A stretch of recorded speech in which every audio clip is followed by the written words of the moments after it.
Pergi mana? Nak pergi mana? Ya. Atas ke bawah? Atas ke bawah? Atas. Kenapa kau suruh pilih atas? Atas. Bawah. Ha? Bawah. Aduh, kita main arcade. Awak tak tahu saya. Sudahlah, saya dekat. Macam mana? Best tak? Best. But I want more. Atas ke bawah? Atas. This is one of your best favorite place juga. Tada! What's that? Kau pilih lah apa kau mau aku belanja.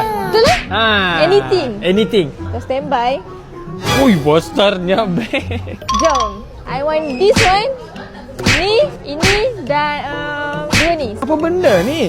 Yang ni aku nak sebab ini memang baik untuk kulit and boleh mencerahkan kulit lah. Oh. Kalau untuk yang ni pun bagus untuk kau lah. So kita ambil satu juga untuk kau. Ini untuk aku? Yang ini dia boleh mencerahkan kulit but at the same time bagus untuk rambut. Rambut. Aku jaga rambut sudah sekarang ni. So ni dua. Lepas tu yang ini sesuai untuk melawas. Kau macam ada masalah kan? Betul. Masalah pelawasan kan? Susah nak berak. Untuk slim. Oh, ini untuk kau I kan? need to diet. Oh yeah. Lepas tu meal replacement. Oh. So kalau macam nak ganti makanan lah, tak nak breakfast kan, just minum ni je. Dia boleh mengenyangkan. Jom, bayar. Siapa cakap bayar? Belum lagi.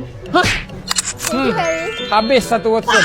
Tak tahu halal ke tidak tu dia punya barang tu. Hey, come on lah. Kitsu ni dijamin nombor 1 halal kat Malaysia untuk consume tau. Apalah cakap macam tu. Jom balik.